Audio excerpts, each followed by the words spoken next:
बढ़िया लगी हो तो लाइक करियो, शेयर करियो और हाँ कमेंट करके जरूर बताइए कि कैसी लगी। कोई गलती सलती हुई तो माफ करियो। जय हिंद जय Bharat. Friends, how are you. आज की हमारी जो क्लास है वो है सोलर सिस्टम से संबंधित।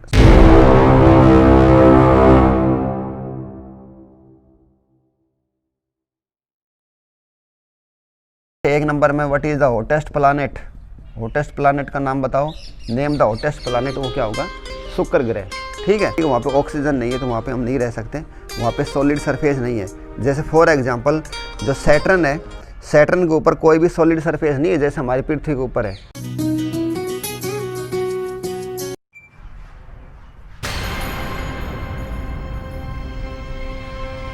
Hello students, how are you. आज की हमारी जो क्लास है वो है सोलर सिस्टम से संबंधित। सोलर सिस्टम क्या होता है, सन के बारे में, प्लैनेट्स क्या होते हैं, एस्ट्रोनॉमिकल यूनिट्स क्या होती है, कैसे ये इसके अंदर घूमते रहते हैं, इलिप्स और सर्कल क्या होता है, ये सारी बातें इनके अंदर हम डिस्कस करेंगे। इनमें हम सीखेंगे ऑर्बिट क्या होता है, ऑर्बिट और ऑर्बिटल में क्या अंतर होता है।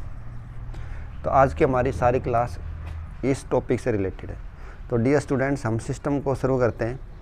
तो what is the solar system. Solar system की हिंदी होगी सौर मंडल। जो हम पहले 5वीं क्लास में पढ़ते थे कि सौर मंडल क्या होता है। सूर्य और इसके परिवार को हम सौर मंडल बोलते हैं। परिवार के अंदर कौन कौन सी चीज़ें आती है? परिवार के अंदर आते हैं प्लैनेट्स को बोलते हैं ग्रह। ठीक है, और 8 प्लैनेट्स हैं जो सूरज के चारों तरफ डायरेक्टली घूम रहे हैं।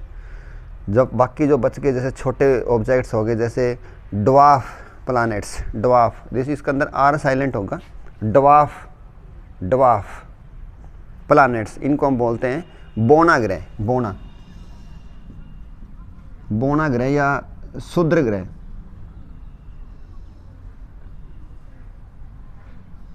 क्षुद्र ग्रह और and many solar system bodies.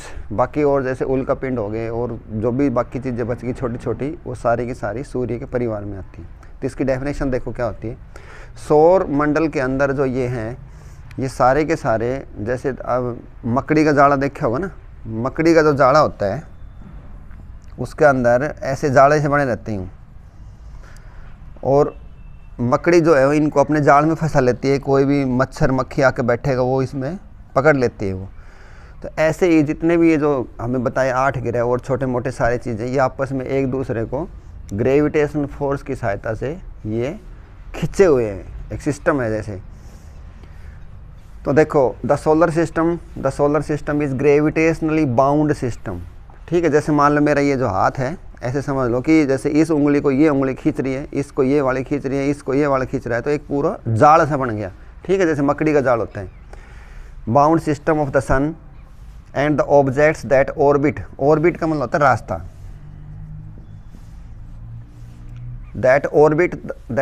Orbit का मतलब उस रास्ते में जो चलते रहते हैं। जैसे मान लो ये सूरज हो गया, इनका जो रास्ता होता है वो अंडाकार होता है, इसको हम इलिप्स बोलते हैं। ये इसके चारों तरफ घूमते रहते हैं, आइदर डायरेक्टली और इनडायरेक्टली। ठीक है, द ऑब्जेक्ट्स। अब इसमें मैं बताता हूँ कि डायरेक्टली इनडायरेक्टली क्या मतलब है। जैसे फॉर एग्जांपल हमारी जो धरती है वो इसके चारों तरफ डायरेक्टली घूम रही है, जबकि चंद्रमा जो है वो धरती के चारों तरफ घूमता रहता है। जो चांद जो है वो धरती के चारों तरफ घूमता है, तो इसको हम इनडायरेक्टली बोलेंगे क्योंकि चांद जो है वो धरती के लिए जिम्मेवार है। The objects that orbit the sun directly are 8 planets with the reminder का मतलब बाकी जो शेष बच के वो छोटी मोटी चीज़ें उनको उनके साथ घूमते रहते हैं। तो ये थी हमारी सोलर सिस्टम की जानकारी। तो अब डियर स्टूडेंट्स, हम इसमें बताएंगे कि ये 8 ग्रह कौन कौन से हैं। इनको ऑर्डर से लिखेंगे। एक, माई very educated mother just served us noodles. तो ये जो डायलॉग है ना, इसके जो पहले वाले अक्षर हैं ये एक एक ग्रह के नाम है। माई का M, very educated mother, M है, इससे बढ़ेगा मरकरी। ठीक है, मरकरी। उसके बाद आता है वी का मतलब वीनस, ई का मतलब अपनी प्यारी धरती, और धरती को हम नीला ग्रह भी बोलते हैं। ठीक है, ब्लू प्लैनेट्स भी बोलते हैं। उसके बाद आता है एम, एक एम और आ गया, देखो मार्स, जे से जुपिटर, एस से सैटर्न, यू से यूरेनस, एन से नेपच्यून। तो ये हमारे कितने ग्रह हो गए? 8 ग्रह हो गए। जो 9वां ग्रह था वो प्लूटो, वो फिलहाल जो है 3 कंडीशन पूरी करनी होती है किसी प्लैनेट्स को बनने के लिए, तो उसने 2 कंडीशन तो पूरी कर दी कि उसका आकार, 2 कंडीशन कौन कौन सी? उसका आकार गोलाकार होना चाहिए, ये भी उसने पार कर दी, ठीक है, स्फेरिकल इन शेप। मैं प्लूटो के बारे में बता रहा हूँ कि प्लूटो को क्यों हटा दिया गया। 3 कंडीशन फॉलो करनी होती है, उसका आकार गोलाकार हो, उसने पालन कर दिया। उसके बाद वो सन के डायरेक्टली घूमता हो, उसने ये भी पास कर दिया टेस्ट। वो एक टेस्ट में फेल हो गया। वो टेस्ट ये था कि वो जब घूमता है तो उसके आसपास जो है वो जो दूसरा ग्रह का जो रीजन है, जो पड़ोसी वाला एरिया है उसका, वो इसको क्लियर नहीं कर रहा है, इसलिए उसको तीसरी कंडीशन उसने हटा दी और वो तीसरी कंडीशन पास नहीं कर पाया, इसलिए उसको हमने प्लैनेट्स की लिस्ट से हटा दिया। अब हमारे पास टोटल कितने प्लैनेट्स हैं? 8 प्लैनेट्स हैं। टाइम पीरियड लिख रखे हैं। टाइम पीरियड के अंदर देखो धरती का जो है वो 1 साल होता है, 1 ईयर। 1 ईयर का मतलब 365 से ही 1/4 दिन, और 1/4 का मतलब 6 घंटे हो गए, यानी कि 365 दिन और 6 घंटे में धरती जो है वो सूरज के चारों तरफ अपना एक चक्कर पूरा करती है। तो धरती का 1 साल। उसके बाद देखो ये बढ़ते जाएंगे नीचे। मंगल ग्रह जो है वो थोड़ा दूर हो गया, वो 1.88 साल, यानी कि लगभग 1.25 साल के आस थोड़ा सा बड़ा है। जुपिटर जो होता है वो लगभग 12 साल में एक चक्कर पूरा करेगा। जो इनकी ये रेडियस दूर होता जाएगा उस ग्राफ से मैं बताऊंगा। शनि जो है वो 29.5 साल में, 29.5 साल में सूर्य का एक चक्कर पूरा करता है। यूरेनस 84 साल में, और नेपच्यून जो है वो 165 साल के अंदर सन के चारों तरफ एक चक्कर पूरा करता है। तो उस ग्राफ के अंदर हम देखते हैं, मैं इनको लिख रहा हूँ, देखो ये हो गया मरकरी,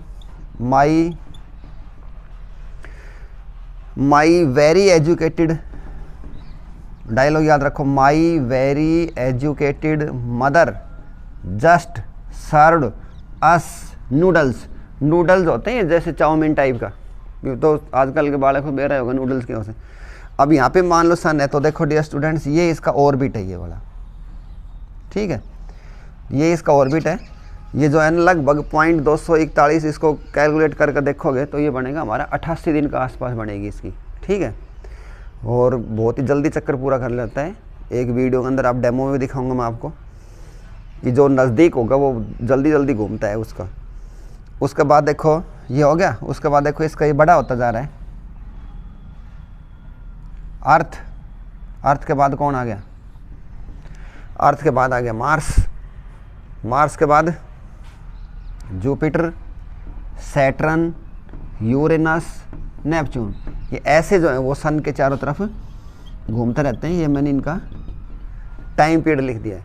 तो थोड़ी थोड़ी बात समझ में आने लगी होगी कि सोलर सिस्टम क्या होता है। सोलर सिस्टम हमारे जो सूर्यमंडल है, यानी कि जो सूरज और इसका जो परिवार है उसको हम सौरमंडल बोलते हैं। इसमें कुछ ग्रह ऐसे होते हैं जो बड़े ग्रह होते हैं, वो सूर्य के चारों तरफ डायरेक्टली घूम रहे हैं अपने अपने ऑर्बिट्स के अंदर। ऑर्बिट का मतलब क्या होता है? रास्ता। और ऑर्बिटल क्या होता है? ऑर्बिटल बिल्कुल ऐसा वैसा है। ऑर्बिटल का मतलब होता है स्थान, 3D स्पेस, जहाँ पे किसी चीज़ को पाने की संभावना सबसे ज़्यादा होती है, उसको हम ऑर्बिटल बोलते हैं। जैसे मान लो कोई खिलाड़ी है और शाम को घर नहीं पहुँचा, तो उसके घर कौन क्या सोचा होगा, भाई कहाँ मिलेगा? वो देखो भाई स्टेडियम में अभी और भी दौड़ लगा रहा हो, ये प्रैक्टिस कर रहा होगा, तो उसका स्थान कहाँ पे है? उसके जहाँ पाने की संभावना सबसे ज़्यादा कौन सी थी? वो थी स्टेडियम के अंदर मिलेगा, कहीं ठेका के ऊपर थोड़ी मिलेगा जाके वो, ठीक है। तो ऑर्बिटल का मतलब ऐसा 3D स्पेस जहाँ पे उसके पाने की संभावना 100% हो, उसको हम ऑर्बिटल बोलते हैं। तो ऑर्बिटल अलग चीज़ है, ऑर्बिट अलग चीज़ है। ऑर्बिट का मतलब क्या होता है? रास्ता होता है, ठीक है। तो ये इनके हम याद करेंगे सारी चीज़। ये डायलॉग याद कर लो, दो बार कॉपी में लिख कर देखो। माई very educated mother just served us noodles. तो इसमें 2 M आगे थे, ये याद रखो। M का मतलब मरकरी, मरकरी का मतलब होगा बुध। इनकी हिंदी और करवा लो। मरकरी का मतलब बुध, वीनस का मतलब शुक्र, अर्थ तो अपनी धरती है ही, मार्स का मतलब मंगल, जुपिटर हो गया बृहस्पति, सैटर्न हो गया शनि, यूरेनस, यूरेनस तो यूरेनस है, ये नेपच्यून हो गया। ठीक है, इनके अंदर मैं थोड़ा और अपडेट कर देता हूँ डियर स्टूडेंट्स। जो वीनस जो है वो, वीनस जो है हमारा जो सौरमंडल है उसका सबसे गर्म ग्रह है। गर्म का मतलब हॉटेस्ट, वो वीनस है ये। कोई पूछे एक नंबर में what is the hottest planet, hottest planet का नाम बताओ, नेम द हॉटेस्ट प्लानेट, वो क्या होगा? शुक्र ग्रह। ठीक है, उसके बाद आता है शनि, सैटर्न। सैटर्न के ऊपर जो टेम्परेचर है वो -178 डिग्री सेल्सियस है। तो शनि जो ग्रह है वो सबसे ठंडा ग्रह है, इसके ऊपर -178 डिग्री सेल्सियस के ऊपर टेम्परेचर रहता है। ठीक है, उसके बाद आता है कुछ ग्रह ऐसे हैं जो गेंट है। गेंट ग्रह का मतलब होगा, गेंट ग्रह का मतलब जिसके ऊपर गैसेज हैं, जैसे फॉर एग्जांपल हाइड्रोजन, हीलियम।